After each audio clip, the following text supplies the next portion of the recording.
Frontline Updates, where we delve deep into military strategies and updates from conflict zones.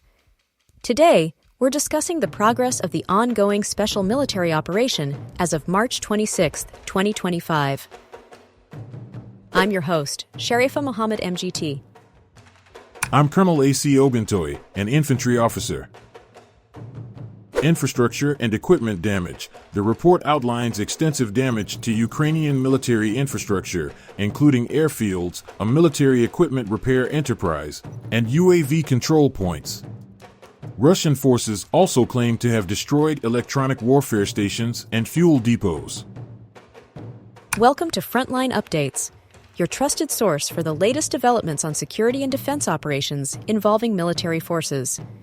I'm your host, and today we have an exclusive interview with Colonel A.C. Ogontoya, who will provide insights into the progress of the special military operation as of March 26, 2025.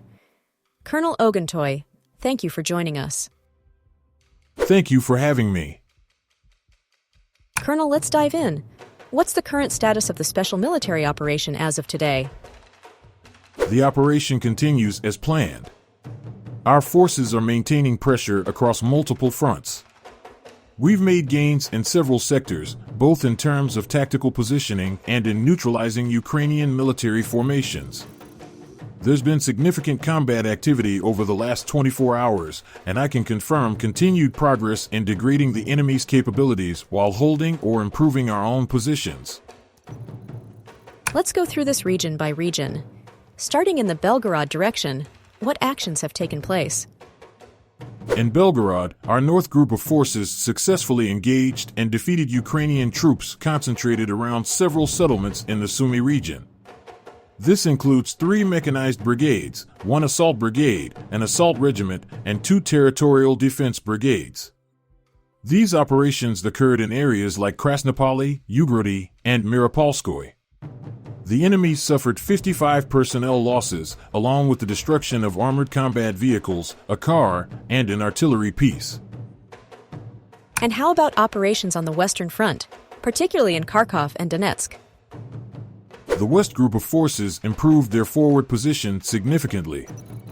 We engaged formations from mechanized, assault, and airborne brigades. Combat occurred in places like Lozovaya and Petropavlovka in Kharkov, Nadia in the Luhansk People's Republic, and Kirovsk and Yampol in Donetsk. The Serebranskoye forestry was also a hotspot. Ukrainian losses here reached up to 250 personnel. We destroyed a U.S.-made HMMWV armored vehicle, pickup trucks, artillery pieces, and multiple ammunition depots. A large number of brigades were reportedly engaged in the southern sector. What's the latest there? The southern group of troops took up stronger, more advantageous positions while engaging Ukrainian forces in Donetsk. We faced 8 mechanized brigades, a territorial defense brigade, and 2 National Guard brigades. The enemy's manpower losses were high, up to 310 servicemen. We also neutralized 2 armored vehicles, cars, and a U.S.-supplied M777 155mm howitzer. Notably, we destroyed 2 TPQ-36 counterbattery radar systems, electronic warfare units, a UAV warehouse, and a fuel depot. That sounds like an intense zone of engagement. Moving to the Central Front, what updates can you share? The center group of forces made tactical advances and inflicted significant losses on a wide range of Ukrainian formations. These included mechanized, Ranger, Assault, Marine, and National Guard brigades, along with an unmanned systems brigade and elements of Ukraine's Vostok Special Operations Forces. The fighting spanned settlements like Dmitrov, Zverevo, Krasnoarmysk, and others across Donetsk. Ukrainian losses exceeded 480 troops. We also destroyed 2 tanks, specialized vehicles, artillery units, and a radio-electronic reconnaissance station. How's the situation on the Eastern Front, especially around Zaporizhia? Our East Group continued to push into Ukrainian defenses. Engagements took place in both Donetsk and Zaporizhia regions, locations like Shevchenko, Fedorovka, and Guliapol. We faced mechanized, airmobile, and marine brigades, along with territorial defense forces. Up to 150 enemy personnel were neutralized, and we destroyed vehicles, field artillery, a Swedish-made Archer 155mm self-propelled gun, and a material warehouse. The DNEPR group has been active in both Kherson and Zaporizhia. Any key updates from that axis? Yes, quite a bit. The Dnipro group defeated elements from mechanized, mountain assault, coastal defense, and territorial brigades in places like Sadovo, Antonovka, and Molotokmachka. Ukrainian forces lost over 65 troops, 7 vehicles, and a U.S.-made MLRS launcher. We also took out 2 ammunition depots during this operation. Let's pivot to air and long-range operations. What kind of strikes were carried out? Operational tactical aviation, drones, missile troops, and artillery targeted military airfields, equipment repair facilities, UAV control points, and ammo depots across 143 areas. These were precise strikes aimed at disrupting Ukrainian logistics and command systems. Our air defense systems also intercepted and shot down 2 JDAM guided bombs, a HIMARS rocket system, and 58 unmanned aerial vehicles. You mentioned HIMARS. Those are high-value assets. Any further context?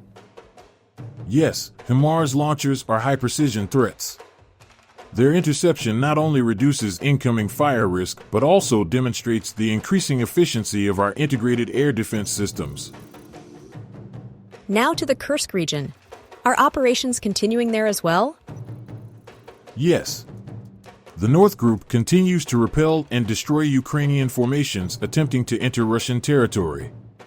We struck a mechanized brigade, 3 airborne assault brigades, a marine brigade, a presidential brigade, and a territorial defense unit.